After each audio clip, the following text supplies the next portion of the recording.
My daughter-in-law opened my medicine cabinet without permission. She snapped my pills in half and said, "This way they last longer and we save money." That very same night, my heart began to fail. In the consultation room, the doctor looked staring at me and dropped a sentence that froze the room. "Ma'am, someone is altering your medication and that could have killed you." In that instant, my daughter-in-law went white as a sheet. My name is Sarah. I am 67 years old and I never imagined I would write these words. That afternoon in Dr. Miller's office, the air became so thick I could barely breathe.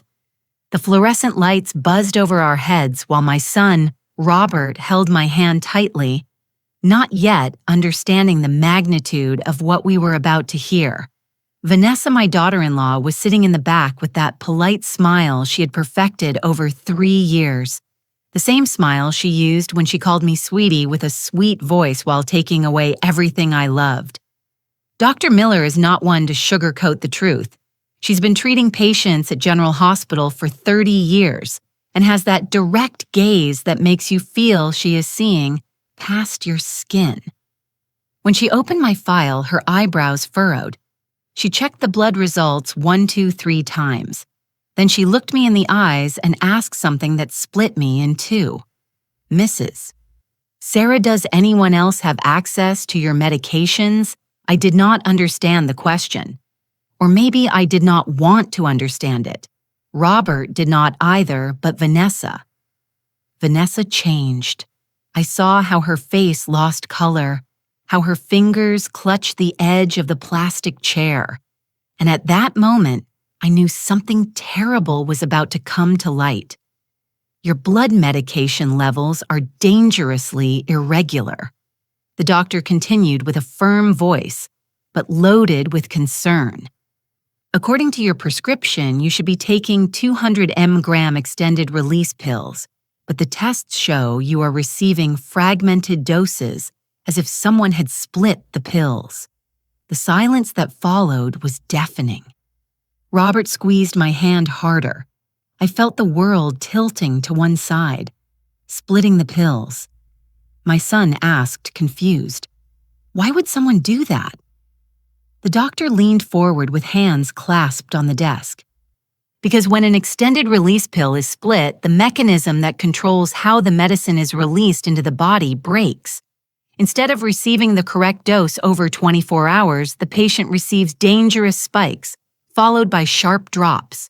For someone with cardiac arrhythmia like you, Mrs. Sarah, that can cause cardiac arrest." My mind flew back 3 weeks to that moment in my own bathroom in front of the stained mirror that I no longer cleaned because Vanessa said I wasted time on details. I had opened my pill bottle to take the morning dose and found something strange. The capsules were cut in half, neatly divided, as if someone had used a sharp knife. Vanessa entered the bathroom at that moment, drying her hands on a towel.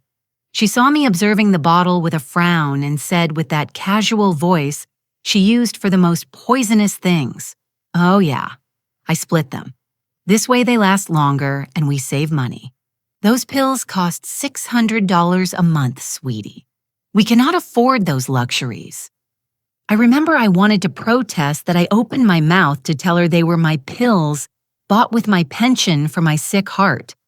But then she put a hand on my shoulder with that soft pressure I had learned to recognize as a warning and added, "Besides, you know Robert and I are tight on cash. Every bit of help counts." I said nothing as always. That night, I took half a pill as she had arranged.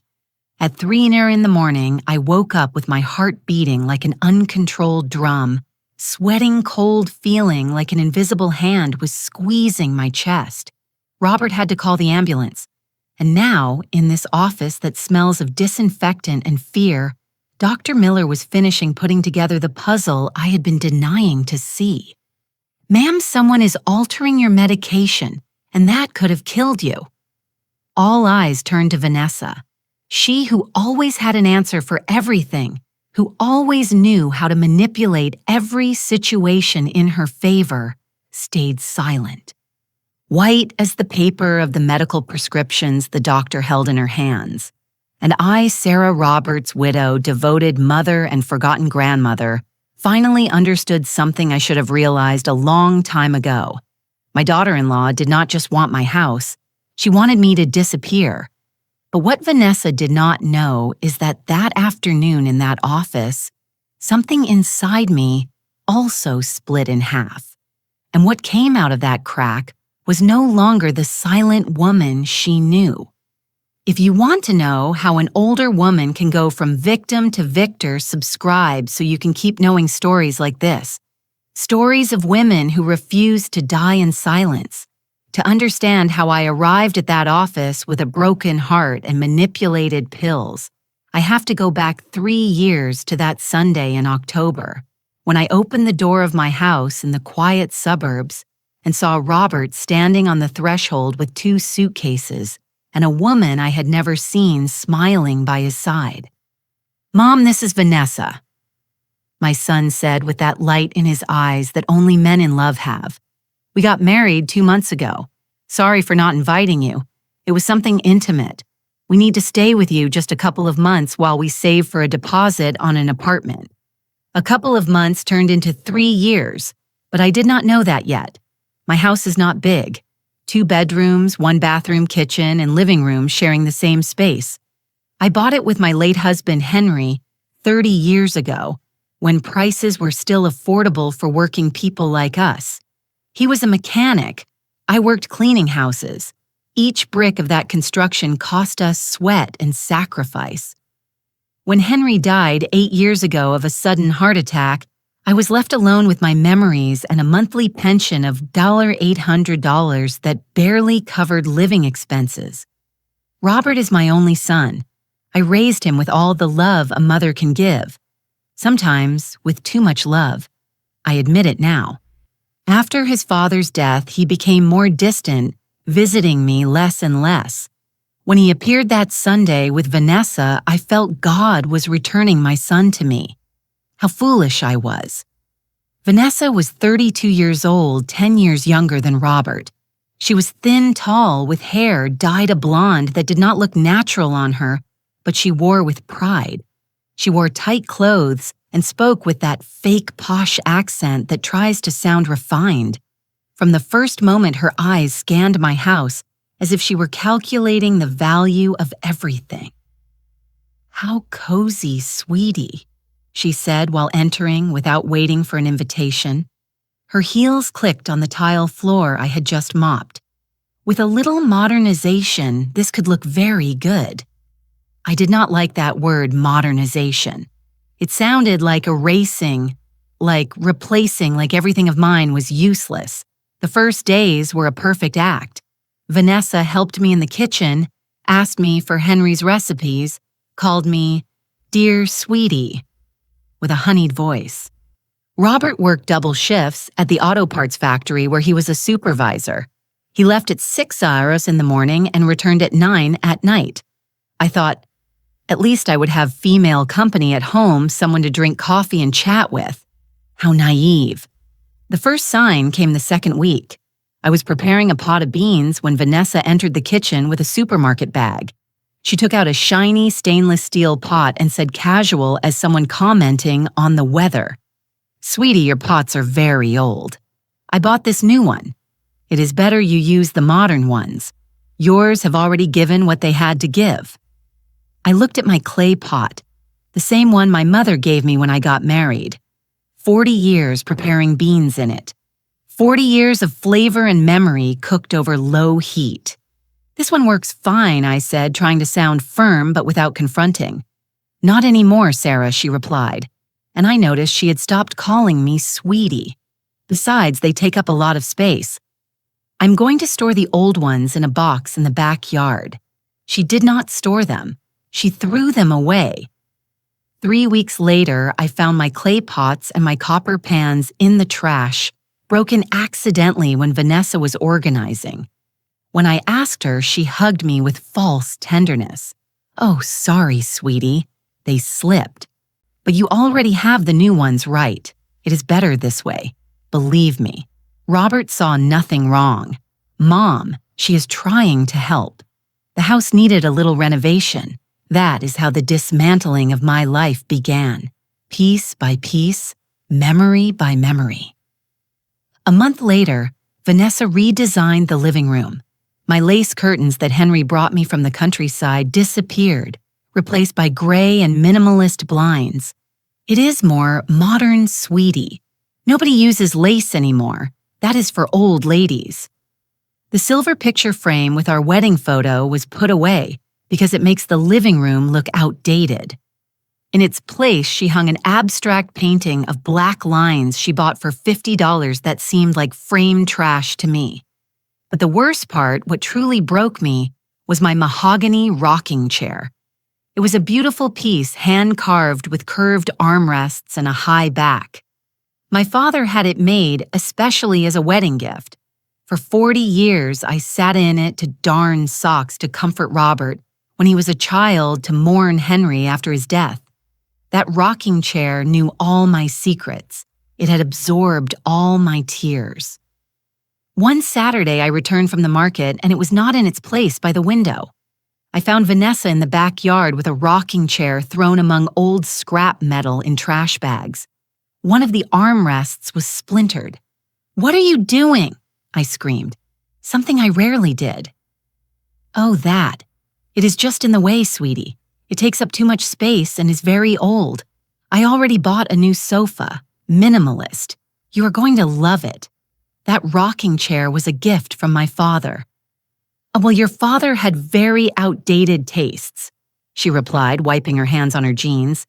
"It is time you move on, Sarah. Clinging to the past is not healthy."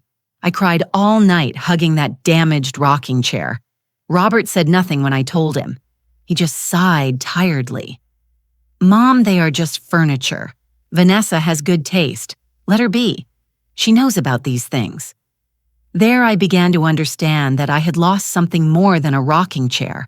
I had lost my son. The 2 months turned into 6, then a year.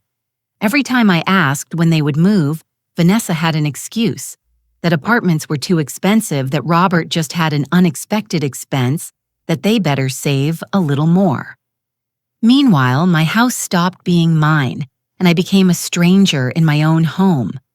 But I still had not seen anything yet because Vanessa not only wanted my house, she wanted me to cease to exist inside it. And little by little, with the patience of a snake, she was achieving it. After a year and a half of living together, I no longer recognized my own house. But the worst was not that. The worst was that I no longer recognized myself. I had become a shadow walking on tiptoes through the hallways, asking permission to use my own kitchen, apologizing for existing. And Vanessa knew it. She enjoyed it. Mornings were my moment of daily torture. I have always been an early riser since I worked cleaning houses. I have the habit of getting up at 6. I like to prepare myself a cinnamon coffee as my grandmother taught me, with brown sugar, sit in the kitchen and watch the sunrise through the window. It was my sacred moment, my only space of peace. Until Vanessa decided that moment belonged to her too. One morning I went down to the kitchen and found her there in a pink satin robe and hair wrapped in a towel. She had moved all my household dishes. The coffee pot I used was stored in the highest cabinet out of my reach. In its place, there was a shiny Italian espresso machine. "Good morning, sweetie," she said, without turning to see me pressing buttons on her new machine. "I am going to start preparing breakfast early. Robert needs to eat well before work. You can eat breakfast later, right? After all, you do not have to go anywhere." I stood there barefoot on the cold floor, feeling how the words got stuck in my throat. You do not have to go anywhere. As if my life had no purpose, as if my days were empty and insignificant. "I also eat breakfast early," I managed to say with a voice barely audible. "Well, then you will have to wait," she replied, beating eggs in my frying pan. "The kitchen is not big enough for both of us to be here getting in each other's way. Besides, I already reorganized everything. Now things are where they should be in my kitchen, where I cooked for 30 years, where I fed my husband and raised my son. Now things had to be where Vanessa decided. But I said nothing. I never said anything. I went up to my room with an empty stomach and an even emptier heart. From the window, I saw Robert leave for work, kissing Vanessa at the door. Neither of them looked towards my window. I was invisible. The unwritten rules multiplied every week. I could not watch TV in the living room because Vanessa was watching her gossip shows. I could not wash my clothes on Sunday because that was Vanessa's laundry day. I could not invite my cousin Leonore for coffee because the house is not up for visitors. The house. Which house? The one I paid for with 40 years of work. The one that has my name on the deed. But I did not even dare to say it out loud anymore. The most painful change came when Vanessa decided my bedroom was too big for a single person. One afternoon, I returned from buying bread and groceries and found two men dismantling my double bed. The one where I slept with Henry for 28 years, where Robert was born, where I cried as a widow. "What are you doing?" I asked, with my heart beating against my ribs. Vanessa appeared in the doorway with a smile that did not reach her eyes. "Oh, sweetie, good thing you are here. Look, Robert and I need more space. We are going to take the master bedroom. We set up a single bed for you in the service room. It is smaller, but enough for you." Right. After all, you are alone. The service room, the maid's room, a space of 6 by 9 ft, without a window, with a naked bulb hanging from the ceiling. That is where I kept the brooms and old junk. That is where Vanessa considered I should sleep. "This is my bedroom," I said, and my voice sounded broken. Pathetic. "I slept here with my husband." "Your husband died 8 years ago," Sarah Vanessa replied, and she used my name as if it were an insult. "It is time you get over that. We are a young couple. We need privacy and space. You should understand." "But Robert," I started to say. "Robert agrees." She interrupted me. In fact, it was his idea. "He is tired of you pretending this house is still yours, when clearly it belongs to both of us now. We are your family now." Those words were like acid in an open wound. Robert, my son, wanted me to sleep in the service room, wanted to erase me from the spaces I built with his father. That night when he arrived from work, I waited for him in the living room. I needed to hear it from his mouth. I needed him to look me in the eyes and tell me it was true. "Robert, do you want me to leave my room?" He did not even look at me. He was tired, with his coveralls stained with grease, shoulders slumped. "Mom, do not start. Vanessa and I need our space. We are no longer newlyweds living in your house. This is temporary until we leave. But while we are here, we need to be comfortable." And me, I asked, and I hated how weak my voice sounded. "Do I not need to be comfortable in my own house?" There's something changed in his expression, a shadow of annoyance, of being fed up. "See, that is why Vanessa says you are difficult. You always play the victim. We are asking you for a temporary favor, and you turn it into a drama. You know what Mom grew up. You are no longer the queen of this house." I froze. My son. The boy I rocked when he cried at night. The teenager I defended from bullies at school. The man I supported when he lost his first job just told me to grow up, that I was not the queen of my own house. I moved to the service room that same night, alone in the dark, lying on a single bed that smelled of dampness. I heard through the walls how Vanessa and Robert laughed in my bedroom, in my new bed that they had bought without asking me. And there in that room where I kept the brooms, I began to understand something terrible. Vanessa had not invaded my house out of necessity. She had done it for conquest, and Robert was not her victim. He was her accomplice. But the worst was yet to come. Because when Vanessa finished taking my space, she decided it was time to take my dignity too.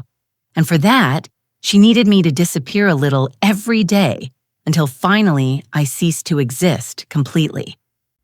The first day of every month, I went to the bank to collect my pension, $1,800 that the government gave me for the years I worked cleaning offices and other people's houses. It was not much, but it was mine. It covered my medicines, my food, my personal expenses. It was my independence. The only thing I had left until Vanessa decided that money also belonged to her. It was a Tuesday in February. I remember the sticky heat that was already announcing spring. I had just returned from the bank with my envelope of cash when Vanessa intercepted me in the living room. She had a folder in her hands, and that smile I had already learned to fear. "Sweetie, we need to talk about money," she said, sitting on the sofa she had bought to replace my old couch. She patted the cushion next to her like someone calling a dog. "Sit down." I sat down, hugging my purse against my chest, as if that could protect me from what was coming. "Look, I have been doing the math." She opened the folder and took out a sheet full of numbers. "You live here. You use electricity, water, gas. You eat what we buy. It is fair that you contribute, right? But I buy my own things," I said, feeling the floor move under my feet. "I pay for my medicines. I buy my food." "Oh, Sarah, please." She interrupted me, and her voice lost all feigned sweetness. "Your food. You eat what I cook. You use my gas. You dirty the dishes I wash. The electric bill last month came to $300. Do you know why? Because you spend all day with the fan on in that little room where you sleep. $300. I knew it was a lie. Our electric bill had never passed $150, even in the hottest months. But Vanessa had the paper in her hand, the printed numbers, the sure voice of someone who knows she has the power. "Besides, there is the water." She continued, pointing to another line on her invented list. "You shower every day, you wash your clothes, and then there is the food. I calculate you eat about $200 a month of what we buy Vanessa. I buy my own bread, my milk crumbs." She exploded. And there I saw the real woman behind the mask. "You buy pure crumbs and want us to support you as if you were a queen. Well, it is over, Sarah. Either you pay your share or look for somewhere else to live." The silence that followed was like a punch in the stomach. Look for somewhere else to live in my own house. In the house, Henry and I built brick by brick. How much I asked, and I hated myself for sounding so weak. "Half of your pension," she said, as if it were the most reasonable thing in the world. $900. It is what is fair. With $900 from my 1-800, I would have $900 left. My heart medicine costs $600. That left $300 for transport for any emergency. It was impossible. It was suffocating. It was robbery. But I looked at those cold and calculating eyes, and I knew that if I refused, Vanessa would find a way to make my life even more miserable, or worse. She would convince Robert that I was a burden they should get rid of. "Okay," I whispered, and I felt something inside me break definitely. Vanessa smiled, satisfied like a cat with a trapped mouse. "I knew you would understand. From now on, every first of the month you give me your money. I will manage everything. Don't worry, manage. What a pretty word to say. I will control every last dollar that belongs to you." That month, I handed over my envelope. The next one, too, and the next. Meanwhile, I watched how Vanessa bought new clothes at the mall, how she got her nails done every week at the salon for $50 a session, how she ordered delivery food from expensive restaurants because she was too tired to cook, all with the money I handed her as tribute for existing in my own house. But the biggest humiliation did not come from the numbers. It came from the words. It was a Saturday afternoon. Vanessa had invited 3 friends to lunch. I was in my little room reading an old magazine when I heard their voices in the living room. They spoke loudly, laughing scandalously. Curiosity made me approach the door. "No, seriously, girls," Vanessa was saying between loud laughs. "I live with my mother-in-law, and it is a nightmare. The old lady spends all day doing nothing, just wasting electricity and food. And why don't you kick her out?" One of her friends asked, "Oh, because Robert is very good, very noble. But I already told him either your mom cooperates or she leaves. Now she gives me half her pension every month. Something is something right." The laughter that followed pierced me like knives. She called me the old lady, said I spent all day doing nothing when I cleaned the entire house because she never lifted a finger. Bragged in front of her friends that she had forced me to pay her to live in my own house. "Damn, mother-in-law," said another friend. "They are a burden, truthfully. My mom also has one and says the same. They just get in the way and spend." "Exactly," Vanessa replied. "But well, at least I have her controlled. I give her enough for her meds, and that is it. The rest I keep because honestly, I do work. I work putting up with her." They laughed. They all laughed at me while I was 10F'd away, hiding like a thief in my own house, feeling how every word made me smaller, more insignificant, more invisible. When Robert arrived that night, I tried to talk to him. I told him what Vanessa had said, how I felt, how much it hurt to pay for a roof that was already mine. He did not even look up from his cell phone. Mom Vanessa works all day maintaining this house. It is normal she is stressed and vents with her friends. Stop spying on conversations that are not for you. Works all day. I exploded. And my own voice surprised me. Vanessa does not work. She spends all day watching TV while I clean. I cook what little they leave me. I wash enough. Robert interrupted me, and in his tone there was something new, something hard, almost cruel. "I am tired of your dramas. Vanessa is right. You are a burden, an emotional burden that does not stop complaining. You should be grateful we let you live here. Let me live here in the house with my name on the deeds. Grateful to my son for not kicking me into the street from my home. I did not answer. What could I say? My son was no longer my son. He was Vanessa's husband, the man she had molded during 3 years of constant manipulation. The boy I raised with love and sacrifice had disappeared, replaced by this stranger who saw me as a nuisance. That night, lying in my single bed in the service room, I did the math with what little I had left after giving money to Vanessa. I barely had enough for my heart pills. If I had any emergency, if I needed to go to the doctor, if my shoes broke, I would not have to pay for it. I was trapped a prisoner in my own house, paying for the privilege of being humiliated. And the worst was about to come. Because Vanessa had discovered that as long as I was alive, she would have to share the space, share Robert's attention, share the inheritance she coveted so much. And a woman like Vanessa does not know how to share. She only knows how to take, consume, destroy. My pills were in the bathroom cabinet, the same ones that kept me alive, the same ones that cost $600 a month. And Vanessa had already seen them. The diagnosis arrived 6 months ago in the middle of August. Cardiac arrhythmia, said the cardiologist at General Hospital. Nothing fatal if controlled, but dangerous if ignored. My heart beat irregularly, sometimes very fast, sometimes skipping beats, as if forgetting its function. They explained it was common at my age, aggravated by years of hard work and the stress of becoming a widow. Dr. Miller, a serious man with thick glasses, handed me the prescription with a grave expression. "Mrs. Sarah, this medication is vital. It is called Cardio Extended Release, 200 milligrams. You must take it exactly as indicated. 1 complete capsule every 24 hours.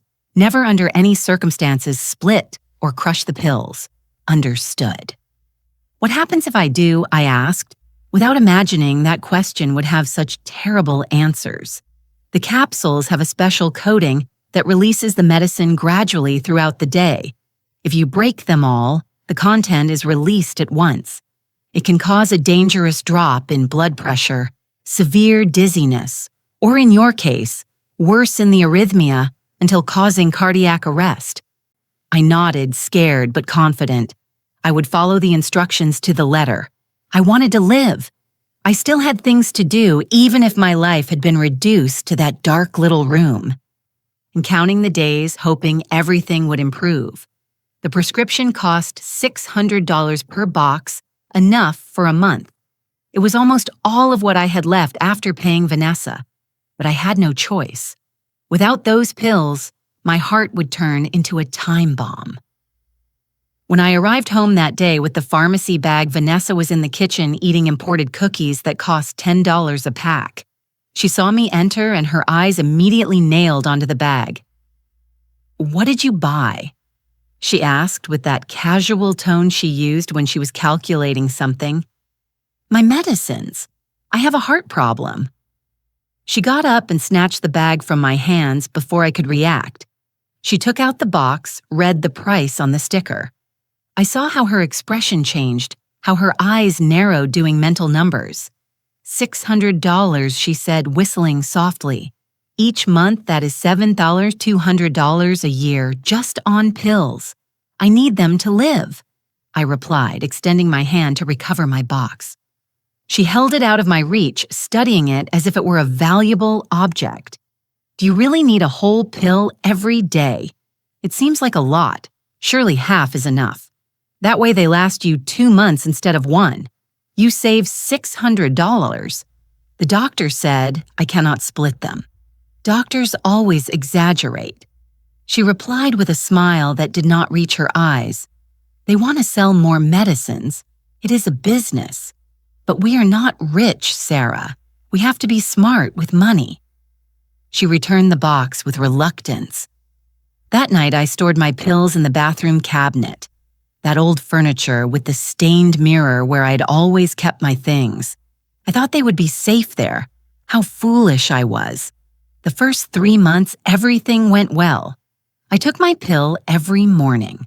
My heart stabilized. The dizziness disappeared. Dr. Miller was satisfied with my progress. "I see you follow the indications to the letter, Mrs. Sarah. I like that." But Vanessa had not forgotten about those $600 monthly. I saw her looking at me sideways when I went to the bathroom in the mornings. I heard her make comments about how expensive it is to maintain old people, about how much old folks spend on medicines they probably do not even need. One day, 4 months after my diagnosis, I went to the market to buy vegetables. When I returned, I noticed something strange. The cabinet was slightly open, something I never left like that. I opened it and checked my pill bottle. Everything seemed normal. It was in its place with the correct amount of capsules. But that night, when I took my dose, something felt different. The capsule seemed smaller, lighter. I observed it under the light of the naked bulb in my room. It had a faint line in the center as if it had been opened and closed again. I attributed it to my imagination, to my growing paranoia. I took it. At 2:01 in the morning, I woke up with my heart racing, beating so hard, I felt the pulsations in my ears. The room was spinning. My head weighed like a stone. I tried to get up and almost fell. The walls moved, the floor tilted.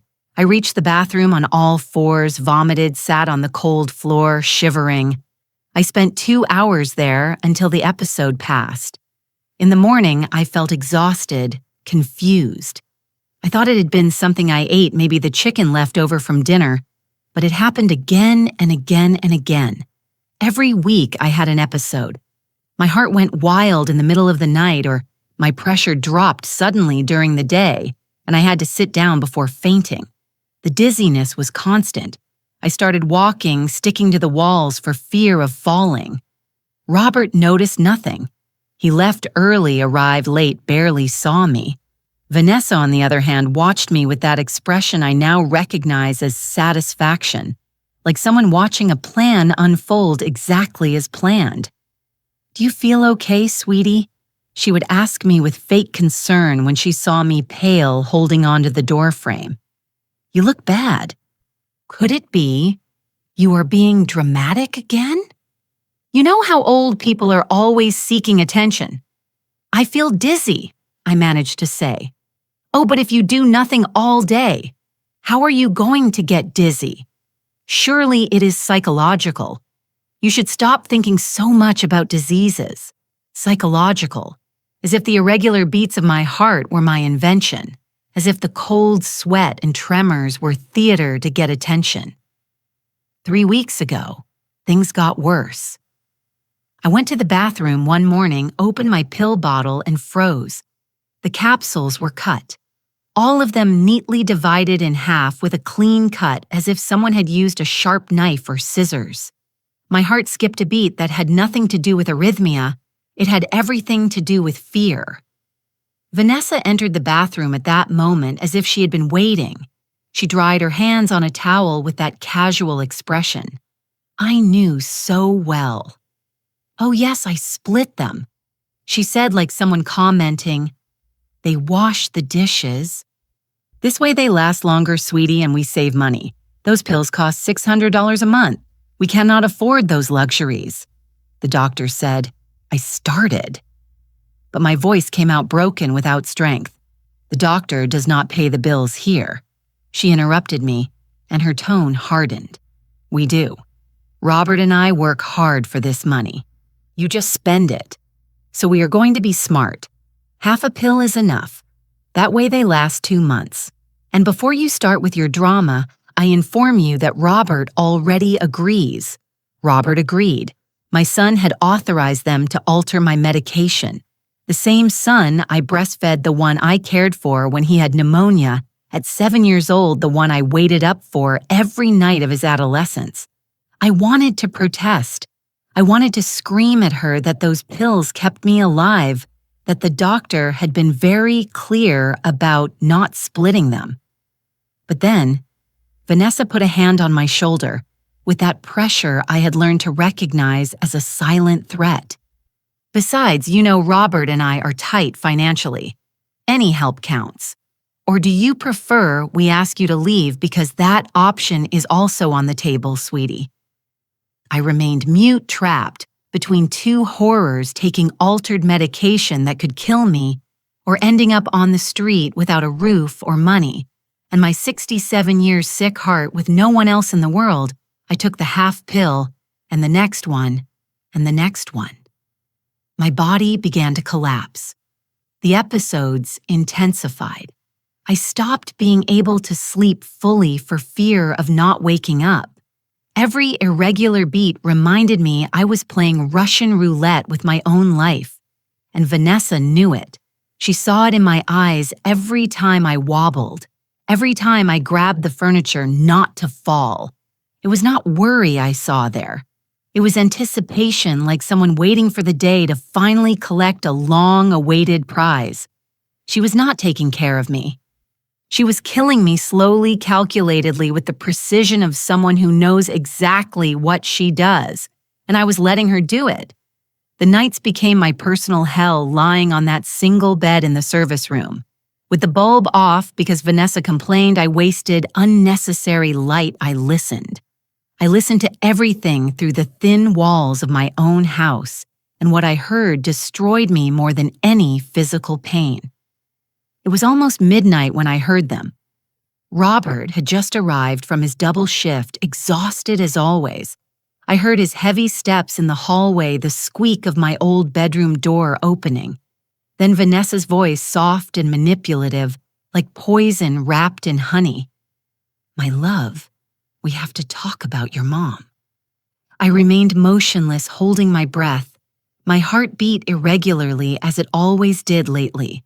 But now for a different reason, for fear of what I was about to hear.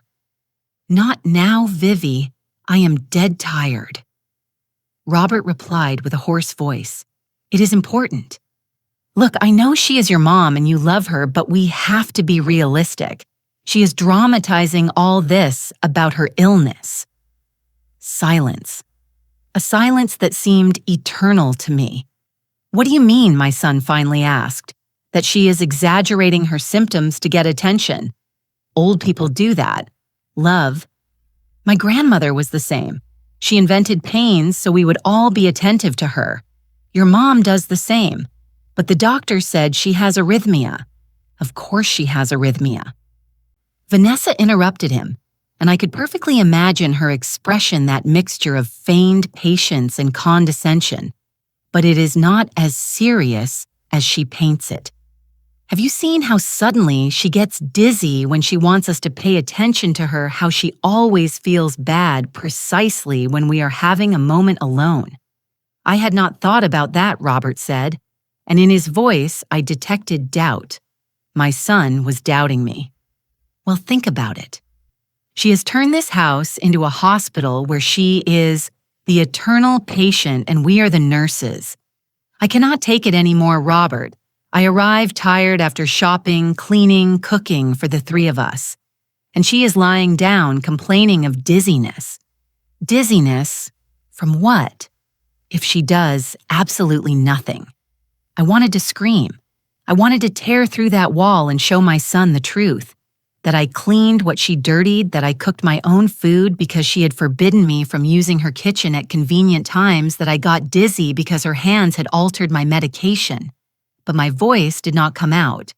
I stayed there paralyzed in the dark, listening to how Vanessa wove her web of lies around my son. Besides, she continued, and her voice became softer, more intimate. I think she is faking so we do not leave. She knows if she is very sick, you will never dare to look for our own place. It is emotional manipulation, love, and it is working. I do not know Vivi. She is my mom and I am your wife, she replied, and now her tone had an edge. Who is more important, the woman with whom you build your future, or the woman who already lived her life and now only wants to control you? Because that is what your mom does. Robert, she controls you with guilt. The silence that followed lasted an eternity. I was trembling, sheets pressed against my chest, praying to God. My son said something, that he defended me, that he remembered who I really was. You are right, Robert finally said, and those 3 words went through me like bullets. She has been very demanding lately, always with complaints, always playing the victim. Exactly, Vanessa said, triumphant. And about her pills, did you see how dramatic she got when I told her to split them to save, as if $600 were nothing? Do you know how much we spend on the house every month? More than $3,000. And she complains about contributing $900. Yes, it is true. Pills are expensive. They are expensive because she insists on buying name brand. I told her there are generics that cost half, but no, she wants the expensive ones and then says she has no money. Please, that was a lie. Pure lie. Dr. Miller had explained to me that that specific medication had no generic version, that those $600 were the standard price. But Vanessa lied with such conviction that even I, who knew the truth, almost came to doubt. And what do you suggest? Robert asked. And in his voice there was no longer resistance, only fatigue and resignation. That we set clear limits. That we make it clear to her that this is our house now, that we make the decisions. If she does not like it, she can look for another place. She has her pension. She can rent a little room somewhere. A little room somewhere. As if I were trash you throw out when it gets in the way. As if 67 years of life, 40 of marriage, 30 of paying for this house meant nothing. I do not know if I can do that, Vivi. She is still my mother, love. And now Vanessa's voice became sweet again, seductive. I know you have a good heart. That is why I love you. But your kindness cannot turn into weakness. Your mom is taking advantage of you, of us. And if we do not put a stop to it, now this will never end. Do you want us to spend our whole lives locked up here, waiting for her to die so we can live in peace, waiting for me to die? She said it just like that, without beating around the bush, without shame. And Robert did not protest. He did not say, Do not speak like that when about my mother. He said nothing. Let me think about it. He finally murmured, there is not much to think about love. Either your mom changes her attitude and stops making drama, or we will have to take difficult decisions for us for our future. After that silence then sounds, I did not want to identify. My son and his wife in my bed in my room discussing my future as if I were a problem to solve, an obstacle to remove. I stayed awake all night, eyes open in the dark, feeling how every word I had heard buried itself deeper in my chest. My son, the child born from my body who suckled from my breast, who learned to walk, holding onto my hands, believed I was a manipulator, believed I exaggerated my illness, believed I deserved to be thrown into the street. The following nights were worse because now I could no longer not listen. Every nightly conversation between them was a new stab. Your mom left dishes in the sink again. I do not know why we give her a roof if she cannot even clean up after herself. Sarah ate some of the chicken I had saved for our lunch tomorrow. She is used to taking what is not hers. Did you see your mom went out without warning? Surely she went to gossip with the neighbors to cry to them about how badly we treat her. She is a busy body. And Robert just nodded, or worse, added his own complaints. You are right. She is becoming impossible. I noticed it too. Every day she is crankier. I think we are going to have to talk seriously with her. Every night I died a little more. Not from the heart, although that also failed. I died from the certainty that my son had chosen to lose me, that Vanessa had not had to try very hard to convince him that I was not worth it. One early morning after a particularly cruel conversation, where Vanessa suggested that maybe my convenient illness would disappear if they forced me to move, I had a panic attack. My heart accelerated to levels I had never experienced. The room walls spun. I felt I was drowning, that I was dying. I managed to drag myself to the hallway. I held onto the wall, trying to reach their door to ask for help. I fell to my knees halfway there. Help, I whispered, but my voice did not come out. Robert, help. Their bedroom door was closed, lights off, and me there lying on the floor of my own house, feeling my heartbeat, erratically praying my son would come out and see me. No one came out. No one heard, or worse. They heard and decided to ignore me. I managed to drag myself back to my room. I spent the rest of the night sitting on the floor back against the wall, hoping every irregular beat was not the last. In the morning, when they saw me pale and trembling, Vanessa just said, "Again with your dramas, sweetie. You should already get an Oscar for these performances." And Robert laughed. My son laughed. There, I understood something I should have accepted months ago. I was completely alone in my own house, surrounded by my own blood. I was more alone than if I lived on the street. The question was no longer if Vanessa wanted me to disappear. The question was how much longer I could survive her plan. And the answer, with my split pills and my heart failing every night, was not much. It was a Thursday night when my body finally gave up. I had spent the whole day feeling strange, as if I were floating outside my own body. The dizziness was constant. My vision blurred every time I stood up. But I said nothing. I had already learned that complaining only brought mockery and accusations of being dramatic. It was 11 at night. Robert had already arrived from work and eaten dinner in silence, while Vanessa told him about her shopping day. I was in my little room, lying down, trying to calm my breathing. Every inhalation was an effort, as if I had a rock on my chest. Then it happened. My heart stopped. Not literally, but that is how it felt. 1 beat, 2, 3, and then nothing. A terrifying void that lasted eternities. When it beat again, it did so with such force that my body arched on the bed. Then another pause, another void, Another violent beat. I could not breathe. I could not scream. I could only bring my hand to my chest and feel how my heart rebelled against my body, beating without pattern, without rhythm, without control. I managed to fall out of bed. The thud against the floor echoed in the house. I heard hurried steps.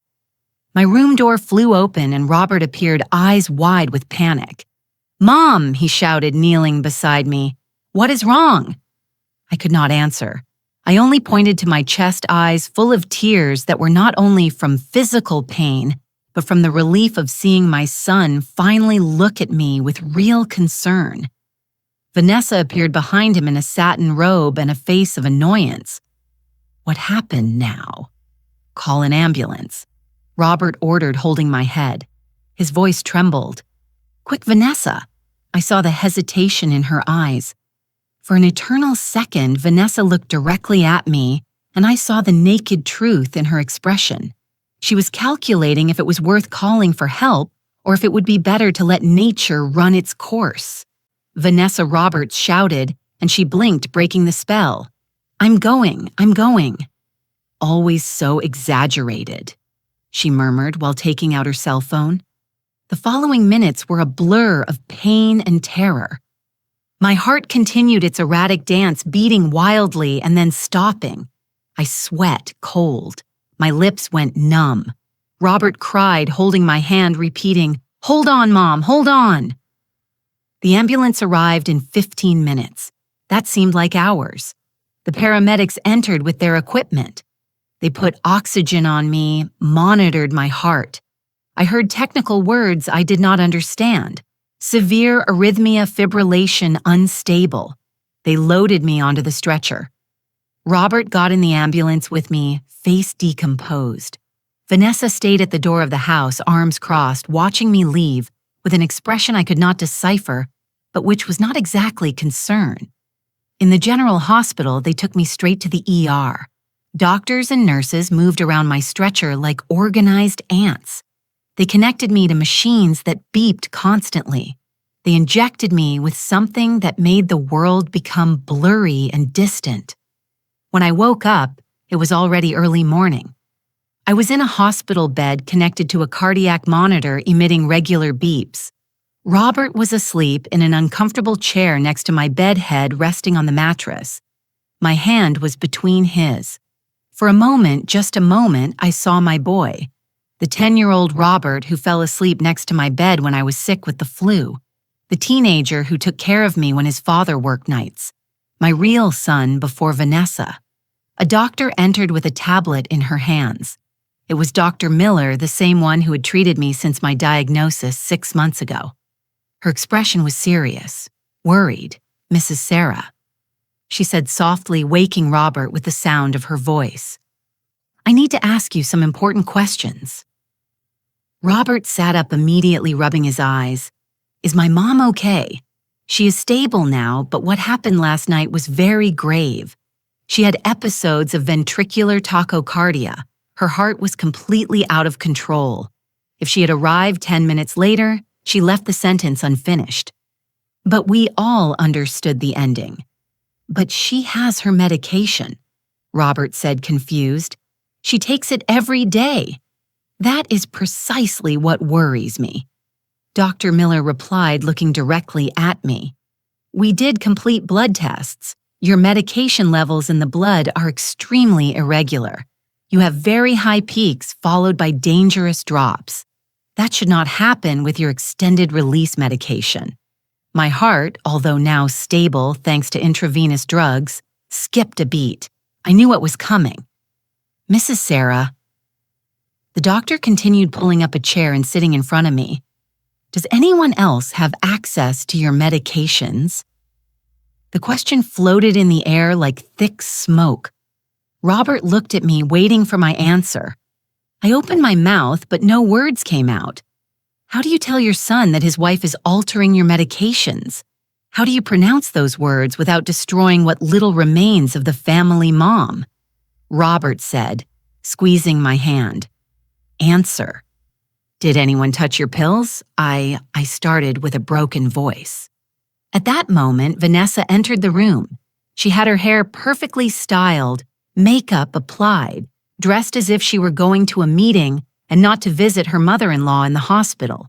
She was carrying a plastic bag. "Good morning," she said with a bright smile. "I brought Sarah's pill bottle. I thought the doctors would want to see it." Dr. Miller extended her hand. "Yes, I was just about to ask for it." "Thank you." Vanessa handed her the bottle. For a second, our gazes crossed, and I saw something in her eyes that froze my blood. Defiance. She was daring me to speak, sure that I would not dare. Dr. Miller opened the bottle and poured some capsules into her hand. Her expression changed immediately. Her frown deepened. Her lips tightened into a thin line. "These pills are split," she said, and her voice had a sharp edge. The silence that followed was absolute. Even the machine seemed to stop making noise. "Split?" Robert asked, looking at the capsules in Dr. Miller's hand. "I do not understand." Dr. Miller held up one of the half pills, showing it clearly. Someone cut them in half very neatly with something sharp. Her eyes moved between Vanessa and me. "Who did this?" Vanessa went rigid. I saw the color begin to leave her face, but her voice came out firm, almost offended. "I know nothing about that. Sarah keeps her medicines in her bathroom. I do not even touch them." "Mom." Robert turned to me. "Did you split them?" I shook my head. Dr. Miller stood up. Her presence filled the room. "I need you to understand the gravity of this.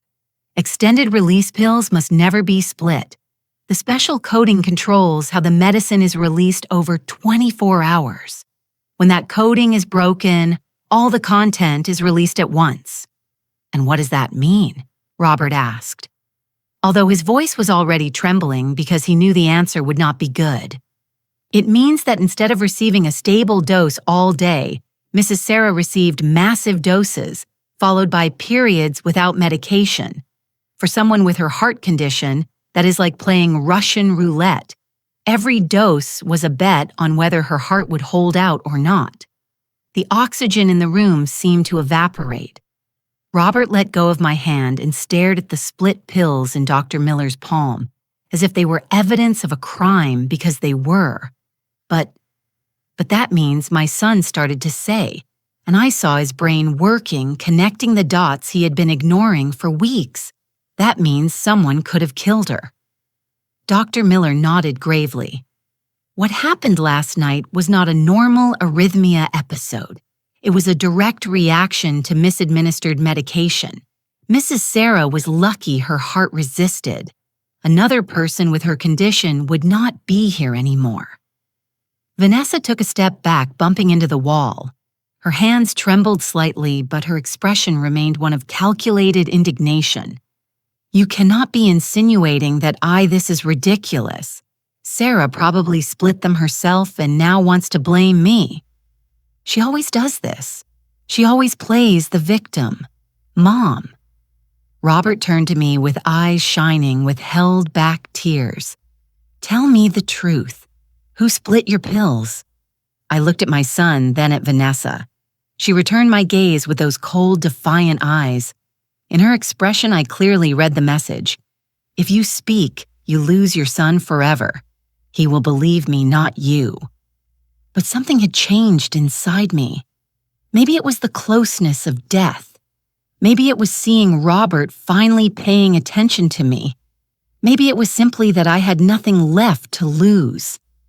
"Vanessa," I said, and my voice came out firmer than it had sounded in months. "Vanessa split them. 3 weeks ago. She told me that way they would last longer and we would save money." "Lie," Vanessa shouted, and her mask finally began to crack. "She is lying. Robert, your mother is inventing things to separate us." But Robert was not looking at her. He was looking at me, and in his eyes I saw something I had not seen in years: doubt about Vanessa. Finally, after so much time, my son was questioning his wife. "Is it true?" Robert asked, turning to Vanessa. Did you split my mom's pills? I just wanted to help. Vanessa stuttered, and her voice lost all its previous security. The pills are very expensive, Robert. $600 every month. I thought with half it would be enough, that we would save. You thought, Robert replied. Who gave you the right to think about my mother's health? Who told you to play with her medication? You. Vanessa replied, recovering some of her venom. You said your mom was a financial burden. You said she spent too much. You said we needed to save. I was just doing what you wanted. The room fell silent again. Robert stood paralyzed with those words nailing into his conscience. I saw the exact moment my son understood his own complicity. Doctor, Miller cleared her throat, breaking the moment. I need to be very clear about something. What was done here was not an innocent mistake by someone who wanted to save money. It was criminal negligence that endangered my patient's life. It was not negligence. I said, surprising myself with the firmness of my voice. I told her the doctor had said I could not split the pills. I explained they were extended release. She knew. All eyes turned to Vanessa.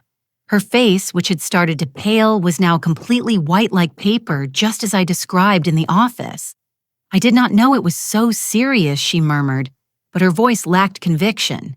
Yes, you knew, I continued, and I felt something ancient and dormant inside me waking up. Fury. I told you the same day you split them.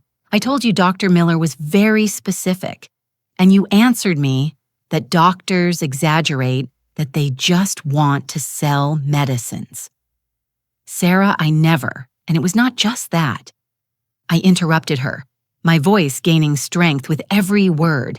You said if I did not like it, I could leave, that option was on the table. You threatened to kick me into the street if I did not take the split pills.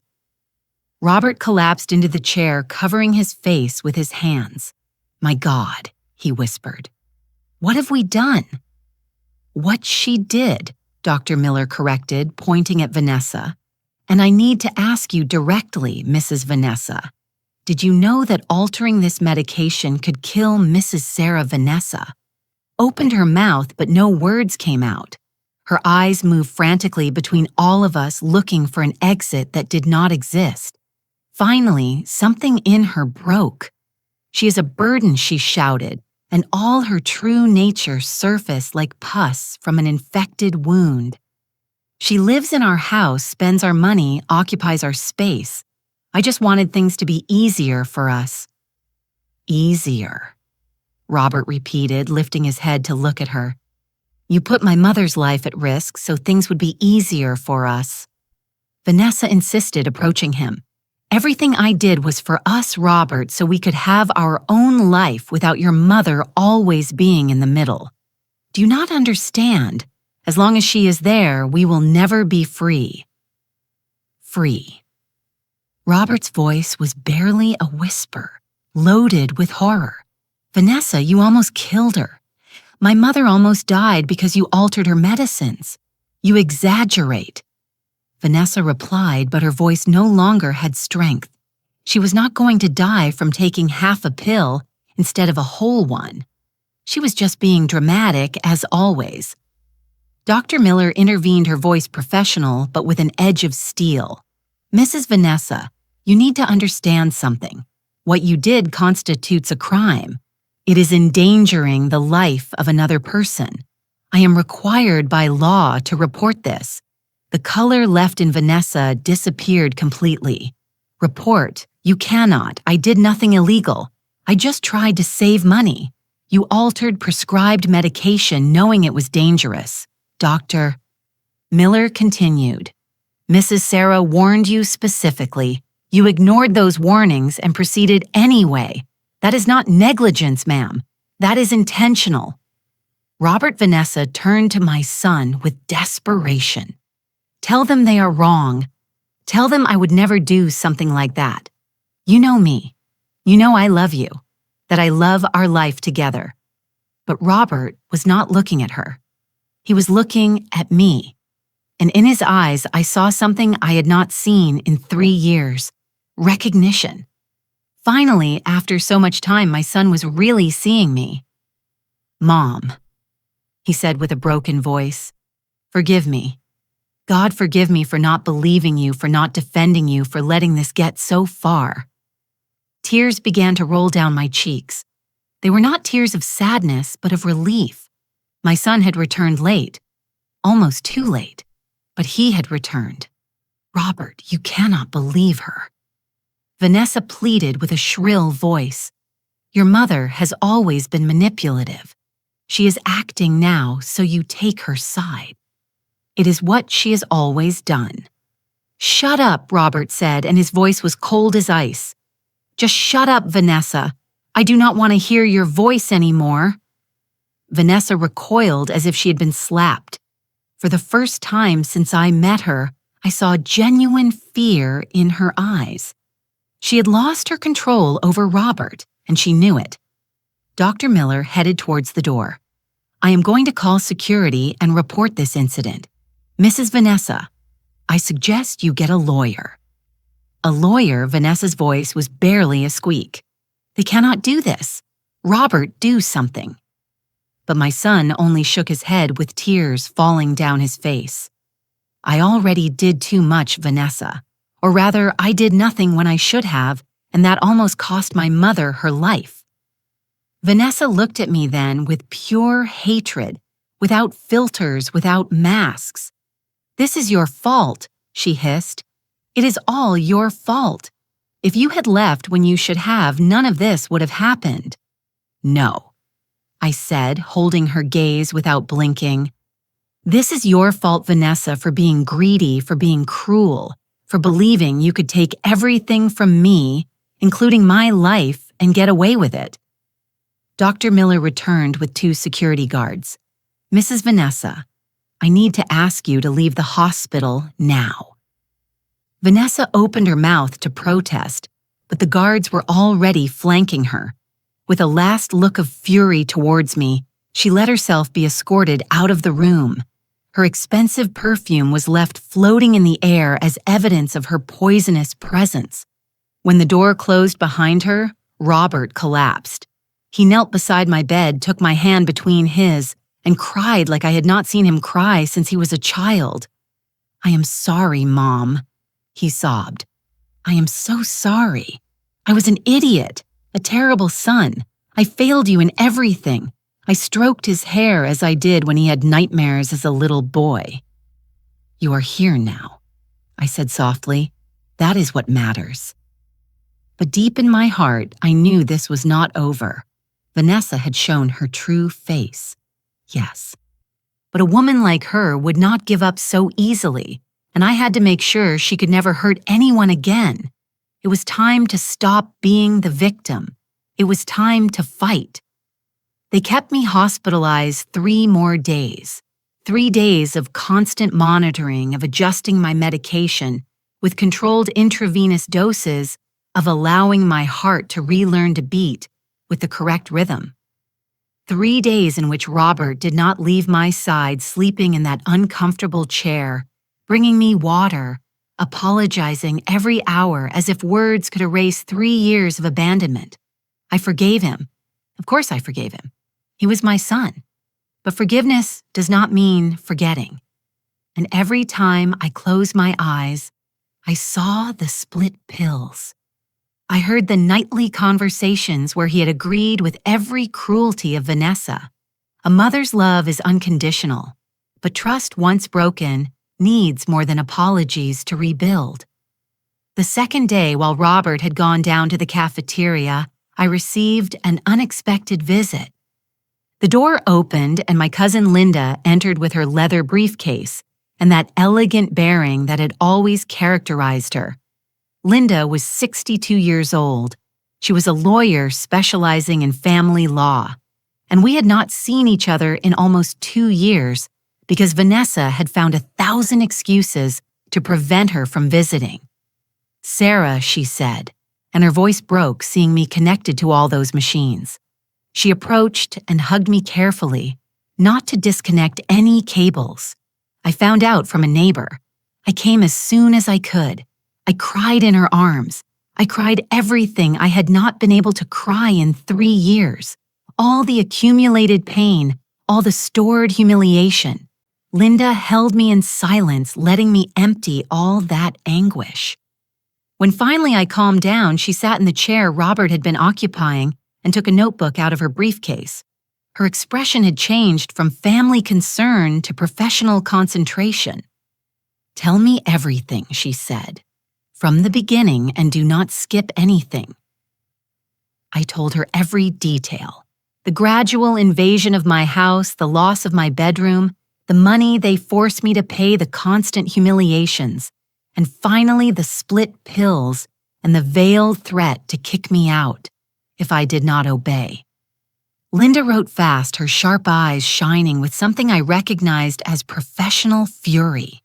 When I finished, she closed her notebook with a dry snap. "Sarah, what Vanessa did is not only morally reprehensible, it is legally actionable," she said, leaning forward. "We are talking about financial abuse, psychological abuse, and most gravely endangering your life by altering your medication. That is a criminal offense." "I do not want to get Robert in trouble," I said immediately. "Robert is an adult who made decisions," Linda replied firmly, "and now he has to face the consequences. But I am not talking about him. I'm talking about you, about protecting you, about ensuring this never happens again." She took more papers out of her briefcase. "First, that house is yours. It has your name on the deed. No one, absolutely no one, can force you to share it or pay to live in it. Second, the money they took from you monthly constitutes theft. You have the right to recover it. Third, we need a restraining order against Vanessa, a restraining order, so she cannot approach you or your property. She already demonstrated she represents a real danger to your life, Sarah. Dr. Miller already made the official report. That is solid evidence."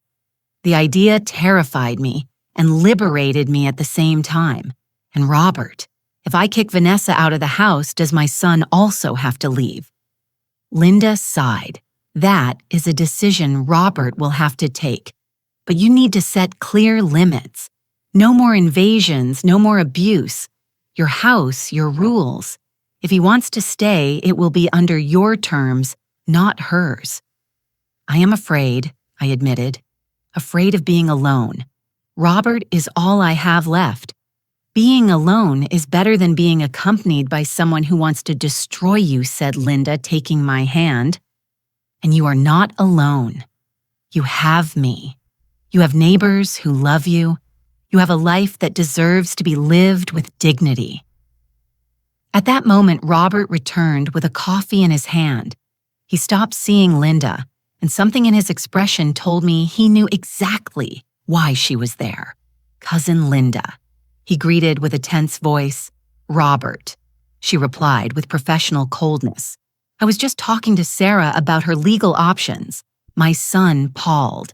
"Mom, please do not do this. I already understood. I know I was wrong. Vanessa and I will separate. She will leave. I will stay. And everything will be like before." "It cannot be like before," I said softly. "Robert, I almost died. And you agreed with everything she did. You said I was a burden, that I dramatized, that I needed to grow up." He collapsed into a chair, head between his hands. "I know, and I hate myself for that. But I was blind. Mom Vanessa manipulated me, made me believe things that were not true. Now I see it clearly." "And what guarantees you will not be blinded again?" Linda asked. "What guarantees that in a few months, when your mother forgives you and lowers her guard, resentment won't return for having to take care of her, that another Vanessa won't appear?" "I am not like that," Robert protested. "I love my mother. Love is not enough when trust has been broken," Linda replied. "Sarah needs legal protection, needs to ensure her house, her money and her health are protected from everyone, even from you." The silence that followed was dense and painful. I saw my son processing Linda's words, understanding finally the magnitude of the damage caused. "What do you need me to do, Mom?" he finally asked with a small voice. "Tell me what you need and I will do it." I looked at Linda. She nodded, giving me permission to speak. "I need Vanessa out of my house immediately with a restraining order. I need them to return all the money they took from me these 3 years. And I paused because this next part hurt more than anything. "I need you to look for your own place, too." Robert lifted his head, abruptly, eyes full of tears. "Are you kicking me out?" "I'm not kicking you out," I said, and my own voice trembled. "I am letting you go. You are 42 years old, Robert. You need your own space, your own life, and I need to recover mine. I need to be Sarah again, not just your mother, not just someone's mother-in-law, me, but I want to take care of you, then take care of me, by visiting me, calling me, being present in my life, without living my life." I said with firmness I did not know I had. Taking care of me does not mean appropriating my space, it means respecting it. Linda took documents out of her briefcase. They discharged me on Monday morning. Linda picked me up from the hospital because Robert had to be at work, and honestly, I needed someone by my side who did not carry the weight of 3 years of guilt. My cousin drove in silence towards my house. Her leather briefcase in the back seat full of documents that would change everything. As we approached the suburbs, I felt my heart race. But this time, not from arrhythmia, it was fear mixed with something more powerful. Determination. During 3 days in that hospital connected to machines that kept me alive, I had had time to think, to remember who I was before becoming the shadow hiding in the service room. "Are you ready?" Linda asked when she parked in front of my house. I looked at the modest facade of my home, the walls Henry and I painted one April Sunday, 28 years ago, the living room window where I used to sit and embroider while he watched football. My house, not Vanessa's house, mine. "Yes," I replied. "I am ready." We had planned everything carefully. Linda had summoned Vanessa and Robert at 11 in the morning with the excuse of resolving family matters in a civilized manner. She had also invited 2 witnesses. My neighbor Lucy, who had witnessed several of Vanessa's humiliations, and Mr. Frank, the gentleman from the corner store, who had known me for 30 years. When we entered, Vanessa was sitting on the sofa she herself had bought, painting her nails a deep red. She did not even look up when we entered. Robert was standing by the window, shoulders tense in miserable expression. "You arrived," Vanessa said with a flat voice, still not looking at me. "I thought you would stay longer in the hospital, dramatizing." Linda stepped forward before I could answer. "Mrs. Vanessa, I am Linda Ross, attorney specializing in family law. I am here representing my cousin Sarah in legal matters related to this property and recent events." Now Vanessa looked up.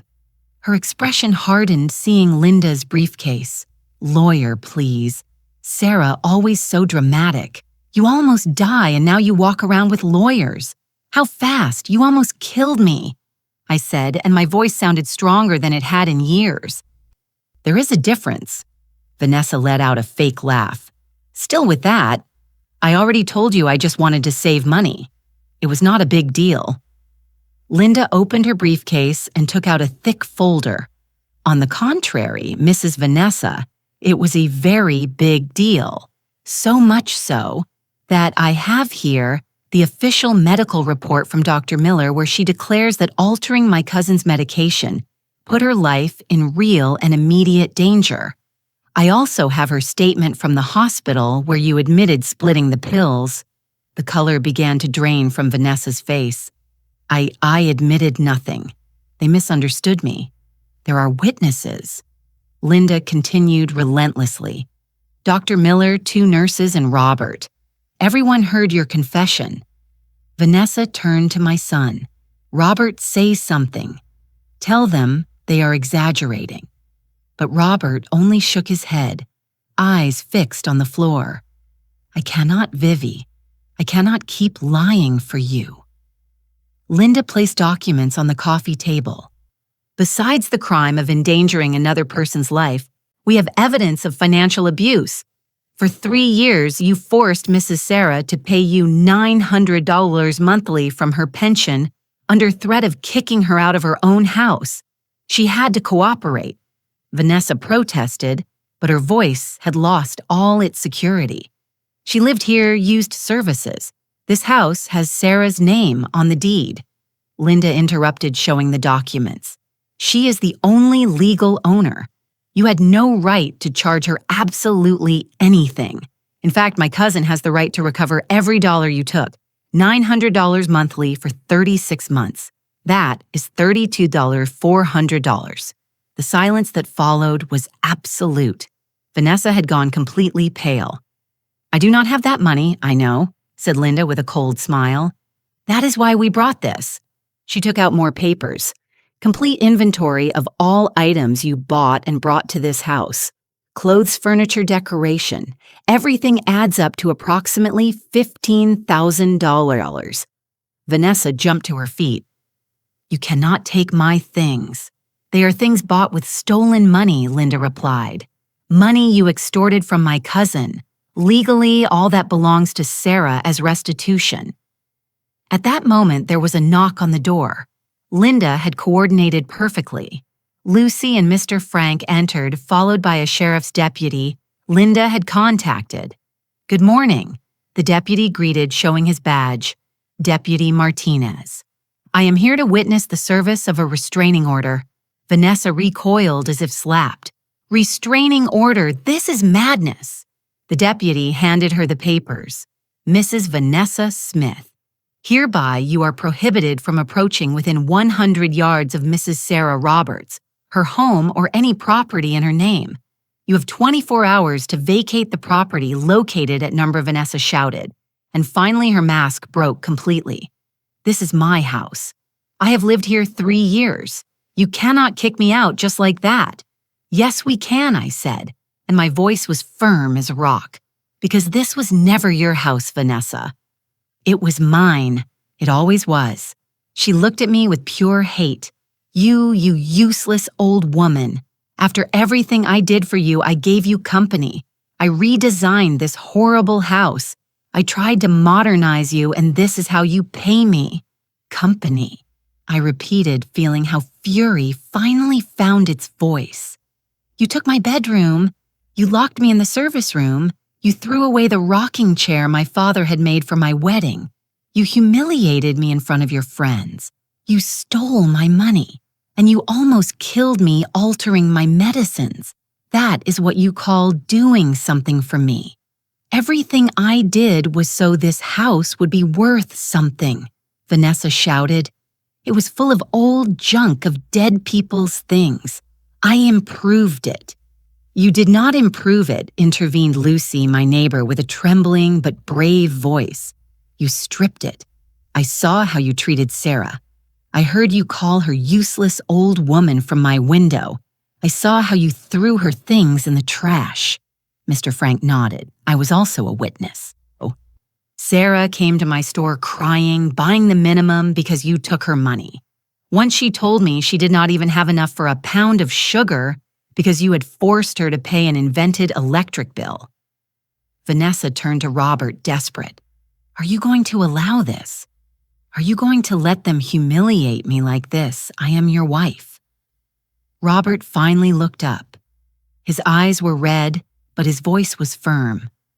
Not anymore, Vanessa. I spoke with a lawyer yesterday. I filed for divorce this morning. The world stopped. Vanessa wobbled, holding on to the back of the sofa. What, I married you because I thought you were good. Robert continued, and I saw tears rolling down his cheeks. Because I thought you loved me. But you only wanted this house. You only wanted to get rid of my mother to keep her property. That is not true. No, Linda took out her phone. Hook out her because we have this. She pressed play. From the phone speakers came Vanessa's voice, clear as crystal. The sooner the old lady goes, the sooner the house will be ours. Robert is too noble to kick her out, but I am not. I am going to make life so miserable for her that she herself decides to leave. And if not well at her age and with that sick heart, nature can help a little." It was a recording of a phone call. Vanessa talking to someone, probably her sister. I do not know how Linda got it, but there it was. The irrefutable evidence of her intentions. Vanessa collapsed on the sofa, completely defeated. That was taken out of context. There is no context that justifies wishing death on someone, said the deputy. "Ma'am, I suggest you cooperate with the voluntary eviction. Otherwise, we will proceed legally, and this will get much more complicated for you." I looked at that woman who had turned my life into a hell for 3 years.